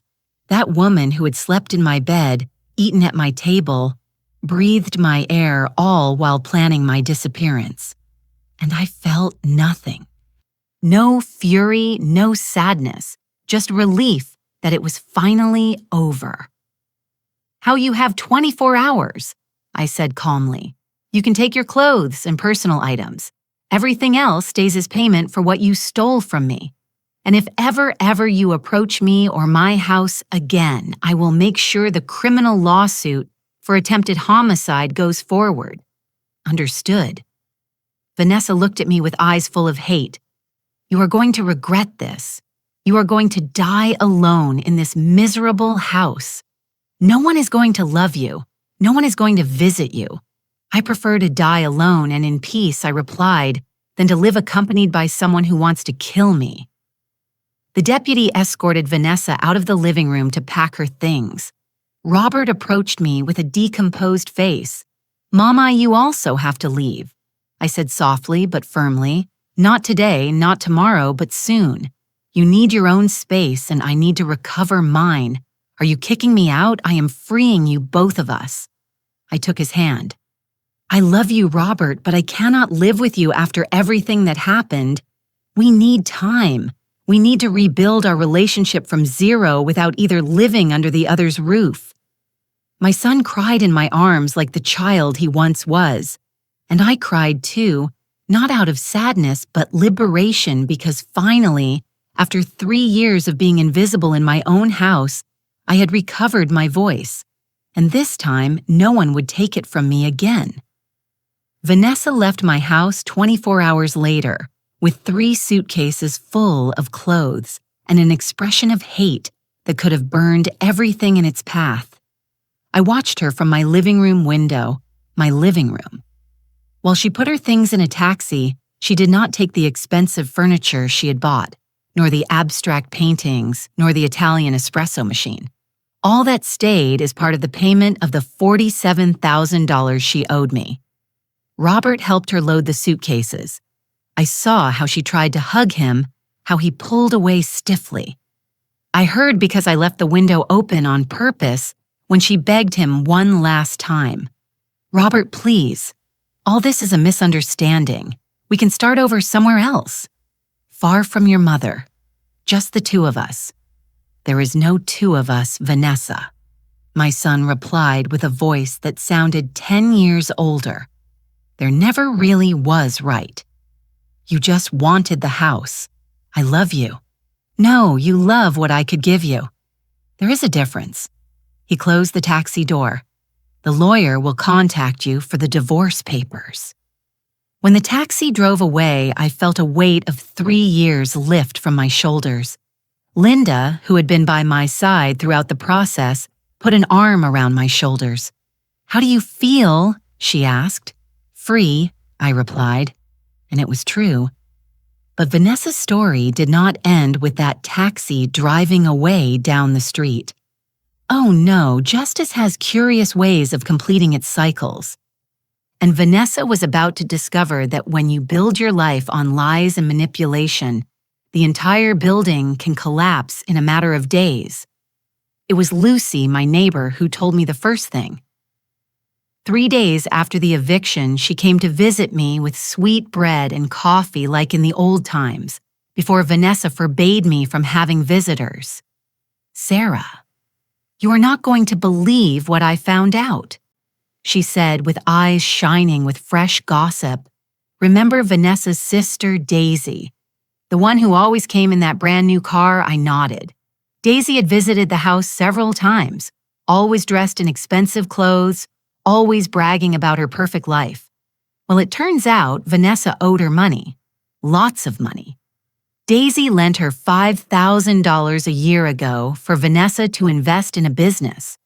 Obviously, there was no business. Vanessa spent it on clothes and outings. Lucy took a sip of her coffee. And now Daisy is furious because she found out everything that happened. She demands her money back immediately. And does Vanessa have that money? What do you think Lucy laughed? The crazy woman spent everything on appearances. She does not even have enough for rent on a room, but that was not all. Robert arrived that afternoon with information that completed the puzzle of who Vanessa Smith really was. "Mom," my son said, sitting on the sofa with a somber expression, "I hired a private investigator. I needed to know who I had really married." He took out a folder and opened it on the table. There were photographs, documents, records. Vanessa has debts with 4 different banks. Credit cards she maxed out buying things she could never pay. The total is $12,000. All cards are in her name. That is why I never knew. $12,000. A fortune for someone who did not work and who had been living off my money and Robert's for 3 years. There is more. My son continued, turning to another page. Before meeting me, Vanessa was married. Was twice. I froze. Twice. Her first husband left her when he discovered she had emptied his bank account. The second one kicked her out of his house when he realized she had forged his signature on documents to sell a piece of land he owned. She almost went to jail for that. I looked at my son, seeing the pain in his eyes, discovering the woman he loved was actually a professional con artist, a predator who identified vulnerable men, widowers, single men with properties, and used them until squeezing them dry. Robert, she chose you for something specific too, right? I asked softly. He nodded with tears in his eyes because she knew you had this house. She investigated me before approaching. She knew you were a widow, that the house was paid off, that sooner or later I would inherit it. Everything was calculated from the beginning. Linda's phone rang that same afternoon. She answered and her expression changed to professional satisfaction. "Interesting," she said when she hung up. She looked at me with a smile. It was Deputy Martinez. Apparently, when word spread of the restraining order and accusations against Vanessa, other people started talking. What people remember, Vanessa's friend Cindy, the one who came to eat with those other women, Linda consulted her notes. Well, Cindy had lent $2,000 to Vanessa 6 months ago, money she obviously never saw back. Now she is filing a lawsuit, and the other friends, one she owes $1,000, another she owes $1,500. Apparently, Vanessa borrowed from all her acquaintances with the same story that you were very sick, that she needed money for your medicines and treatments, that she would pay it back as soon as she inherited the house. I was left speechless. Vanessa had used my real illness to scam her own friends. She had commercialized my suffering. There is more.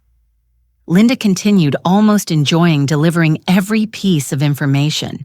The gym Vanessa went to. She owes 4 months of membership. The nail salon, 3 months. The boutique where she bought clothes. She has pending bills for $3,000. Vanessa had lived like a queen, but with borrowed money stolen and never paid. And now, without the house she coveted so much, without the husband who maintained her lies, without the roof that gave her respectability, her whole house of cards was collapsing. A week later, Robert came with the final news. "Mom, they found Vanessa. We're living in a rented room in Skid Row, the cheapest place she could find. $150 a week, shared bathroom." He paused. Her sister Daisy filed a formal lawsuit. The friends too. The bank started collection processes, and the boutique where she owed $3,000 filed fraud charges because she signed promissory notes she never fulfilled. And she is desperate. She called me yesterday crying, begging me to drop the divorce suit. She says if we stay married, we can sell this house and pay all her debts, that we can start over. And what did you tell her? That this house was never mine to sell, that it is yours, and that if she tries to approach you or this property, I will personally ensure she goes to jail. My son looked at me with a mixture of pain and pride. I told her I learned from the best from my mother, who finally found her voice and her strength. 2 weeks later, Linda arrived with the final document. She placed it on the table with a smile of satisfaction. The criminal lawsuit for endangering your life proceeded. The judge considered the evidence, the medical report, the altered pills, the recording of the phone call, and issued a sentence. What kind of sentence? 2 years in prison, suspended under probation. That means she will not go to jail immediately, but if she commits any other crime in the next 2 years, she will serve the full sentence. Besides, she has to pay a fine of $5,000 to the state and the $30,400 she stole from you. She does not have that money. I said, I know. That is why the judge ordered the seizure of her assets. The problem is, Vanessa has no assets. The only thing of value she owned was the expensive clothes she bought with your money, and that is already here. Linda leaned back on the sofa. Basically, Vanessa Smith went from living in her own house in the suburbs with a hard-working husband and all comforts to living in a cheap room with debts of over $50,000 criminal record and no way to pay them. All because she wanted more than what corresponded to her, I murmured. All because she believed she could destroy someone without consequences, corrected Linda. A month after Vanessa left, Mr. Frank told me he had seen her. She was at the flea market, Sarah selling used clothes on the ground, that expensive clothes she always wore. Now she is selling for $5 or $10 a piece, trying to gather money to pay even a fraction of what she owes.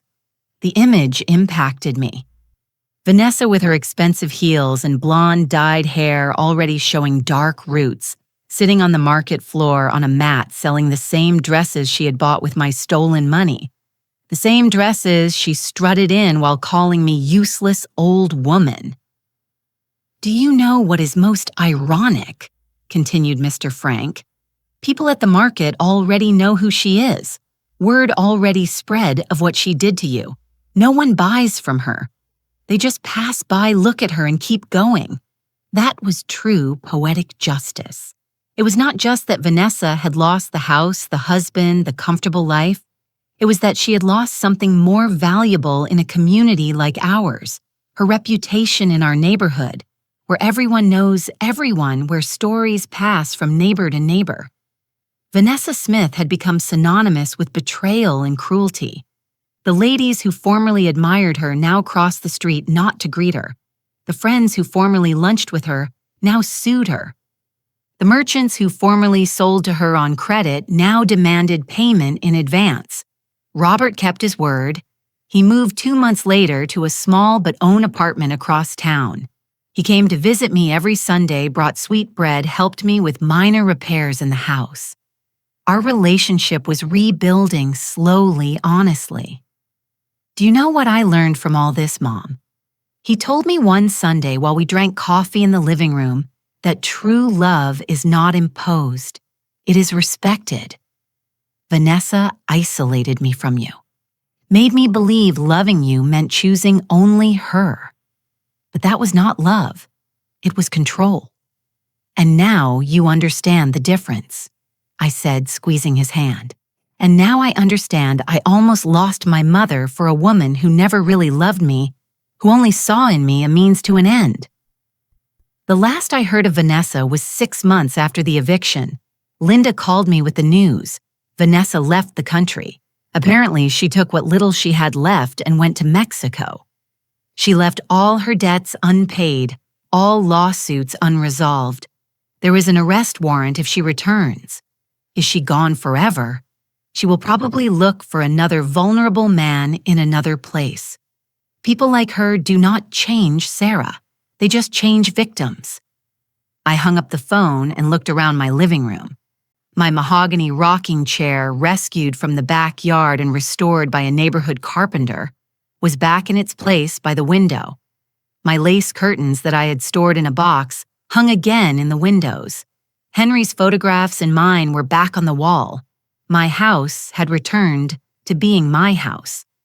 I sat in my rocking chair and rocked gently, feeling the familiar creak of old wood. I thought of Vanessa fleeing to another country carrying her debts and destroyed reputation like invisible suitcases she could never let go. She had wanted to take everything from me, my house, my dignity, my life. But in the end, the one who lost everything was her. Because when you build your existence on the destruction of others, eventually, there is nothing solid left to stand on. That is true poetic justice. I did not need to destroy Vanessa. She destroyed herself. I only had to find the courage to defend myself, to say enough to remember my life had value. And now, sitting in my rocking chair in my living room in my house, drinking coffee in my enamel pot I had rescued from the trash, I understood something fundamental. The sweetest revenge is not destroying who hurt you. It is surviving them. It is recovering. It is living well while they carry the consequences of their own actions. Vanessa left with empty hands, fleeing her debts and shame. I stayed with everything that really mattered: my home, my dignity, and the certainty that never again would I let anyone turn me into a prisoner of my own life. 8 months have passed since Vanessa left my house with her 3 suitcases and her hate. 8 months since I recovered my life. And while I sit in my restored mahogany rocking chair with the afternoon sun entering through clean windows, I can barely recognize the woman I was a year ago. The house has life again. Not the oppressive silence of when Vanessa controlled every space, but the peaceful silence of a home that breathes calm. The walls she painted minimalist gray are now a soft yellow. I chose myself. The lace curtains dance with the breeze. The aroma of cinnamon coffee and sweet bread fills the kitchen every morning without anyone telling me I am using too much gas or sugar. My health improved surprisingly fast once I returned to taking my medication correctly. Dr. Miller monitors me every month and always says the same thing. Sarah, your heart is responding wonderfully. It seems removing toxic stress was the best medicine. She is right. My heart beats now with a constant, reliable rhythm. The dizziness disappeared. The cold night sweat left. I sleep in my recovered bedroom in a new bed I bought myself with my money without having to ask anyone for permission. Robert comes every Sunday without fail. We drink coffee, chat, sometimes watch a movie. But now there is something different in our relationship. Respect. He no longer treats me like an obligation or a burden. He treats me like what I am, his mother, but also an independent woman with her own life. You know what, Mom? He told me 2 weeks ago while we ate stew I had prepared. I never told you directly, but I am proud of you, of how you defended yourself, of how you did not allow Vanessa to destroy you. She almost succeeded. I admitted almost. But the key word is almost. Robert took my hand. You taught me it is never too late to recover your voice. I was 42 years old and let someone manipulate me. You were 67 and found the strength to fight. That inspires me. My son is in therapy now. He is working on understanding how he allowed Vanessa to manipulate him, how he lost sight of his own values. It is a slow, painful process, but necessary, and I am proud of him for facing it. Linda became more than my lawyer cousin. She became my close friend, my confidant. She comes to visit me every week, sometimes just to drink tea and chat. Other times, she brings cases of other older women who are living situations similar to mine. Sarah, she told me a month ago, would you mind talking to a lady I know? Her name is Rachel. Her daughter-in-law treats her very badly, but she is afraid to say something because she does not want to lose her son. That is how something I never imagined began. I became a sort of informal counselor for older women suffering family abuse. Rachel came to my house. We drank coffee and I told her my story. She cried the whole time, saying, "It is exactly what happens to me." I explained what Linda had taught me. That being afraid is normal, but love should not hurt. That children can love their mothers without allowing their partners to mistreat them. That it is never too late to set limits. 3 weeks later, Rachel called me. She had confronted her daughter-in-law with legal support. She had recovered the money they had taken from her. Her voice trembled with emotion. "Sarah, I did it. I found my voice like you found yours. Since then, other women have come. Grace, 70 years old, whose son-in-law treated her like a servant. Hope, 65, whose daughter had isolated her from her friends. Each with her story, but all with the same pain, being invisible in their own lives. And I listen to them, share my story, give them Linda's number. I accompany them to discover they are not alone. That abuse is not love, that they deserve dignity regardless of their age. Mr. Frank told me at the market they call me Doni Sarah, the one who fought back. At first, it made me uncomfortable, but now I see it as an honor. If my story can inspire a single woman not to stay silent, then almost dying was worth it. The rocking chair where I am sitting is my symbol of victory. I rescued it, restored. It put it back in its place just as I rescued myself. The carpenter who repaired it told me something beautiful. "Mrs. Sarah, this wood is 40 years old. It is splintered, mistreated, but look how strong it remains, like you."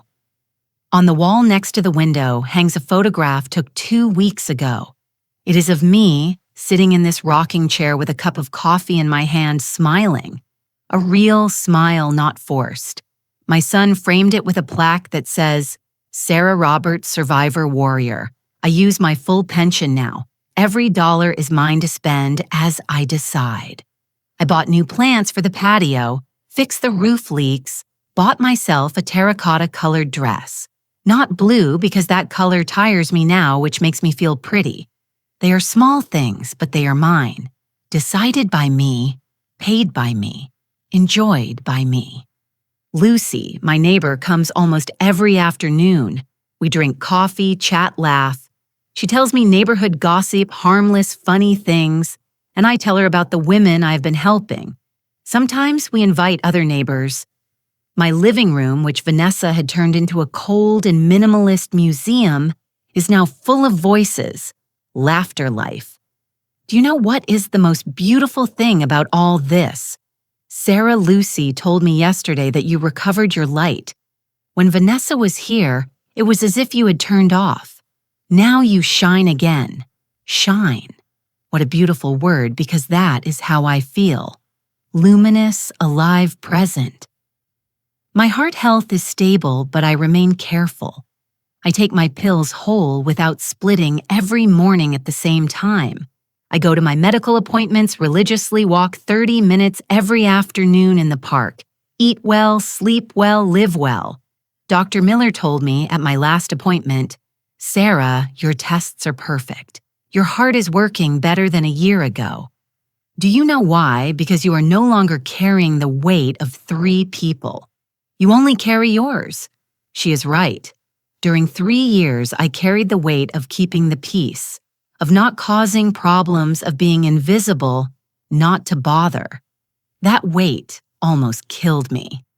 Now I only carry my own responsibilities, my own joys, my own decisions. And it turns out, when you only carry yours, life is much lighter.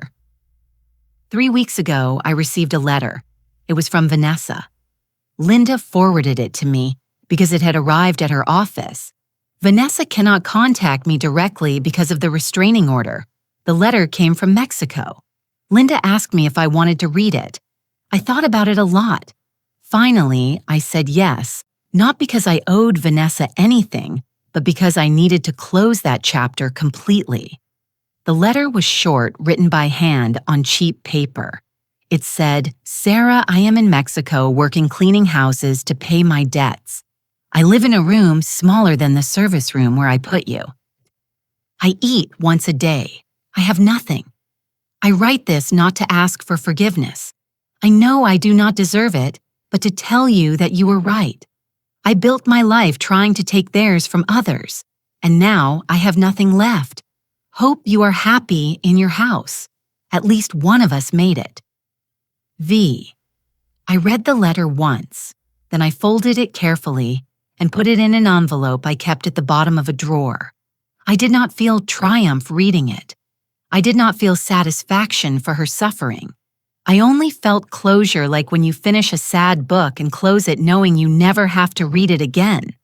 "Are you going to answer?" Linda asked. "No," I said. "My answer is the life I am living now. That is the only answer she needs." Robert is dating someone new. He introduced her to me a month ago. Her name is Patricia. She is 45 years old. She's an elementary school teacher. She is kind but not fake, polite but not manipulative. And most importantly, she treated me with respect from the first moment. "Mrs. Sarah," she told me when I met her. "Robert told me everything that happened. I want you to know I would never ever try to replace you or take your place. If this relationship prospers, I would love to be your friend, not your competition." I cried when she told me that. I cried because I finally understood how it should be. Two adult women respecting each other without threats, without territories to defend. Patricia. I told her I do not need you to promise me anything. I just need you to be good to my son. And from what I see, you already are. This morning, I woke up early as always. I prepared my cinnamon coffee calmly without haste. I sat in my rocking chair and watched the sunrise through the window. The sky painted itself orange and pink, and I thought about all the mornings I lost feeling miserable, invisible, worthless. I will not recover those mornings. Those 3 years are gone. But I have these every sunrise where I can breathe deep in my own house, where I can decide how to use my day, where I can be myself without asking permission. I looked at myself in the bathroom mirror after washing my face. I saw wrinkles. 68 years leave a mark. I saw silver hair I no longer bother to dye. I saw tired but clear eyes. And for the first time in years, I liked what I saw. I did not see a useless old woman as Vanessa called me. I did not see a burden as she made me feel. I saw Sarah Roberts' widow mother, survivor, warrior. I saw a woman who almost lost everything but refused to lose the most important thing herself. Now, while the sun sets and the house fills with that golden afternoon light, I tuck myself in my rocking chair with a blanket over my legs and a book in my hands. It is a book about brave women who changed history. Linda gave it to me with a dedication for Sarah, who changed her own history. I hear the familiar sound of the key in the door. It is Robert arriving for our Sunday dinner. He brings Chinese food, my favorite, and his genuine smile. "Hi, Mom," he says, kissing my forehead. "How was your week?" "Good," I reply. "Very good." And it is true. It was good. Like all my weeks now, because I learned something every woman should know regardless of her age. Your life belongs to you. Your space belongs to you. Your dignity belongs to you. And no one, absolutely no one, has the right to take them from you. It took me 67 years and almost dying to learn it. But I learned it. And now I dedicate my days to ensuring other women do not take so long to discover it. Because true wealth is not in the houses you own or the money you keep. It is in the capacity to look at yourself in the mirror and recognize the woman you see.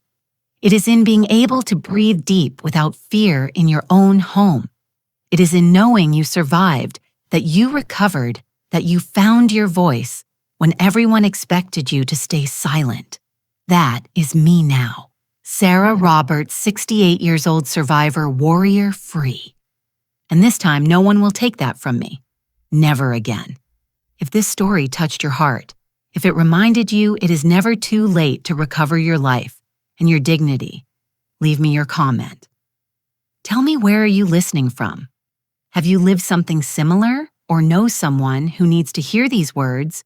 Your story matters as much as mine. And together, all voices that were once silenced, we can create a choir impossible to ignore. Like if you believe respect has no age, and subscribe to keep sharing stories of life, of struggle, and of women who refuse to disappear, because we all deserve to live with dignity. We all deserve to be seen, and we all deserve a second opportunity to shine. Remember, true freedom begins the day you decide your life is worth more than the peace of others.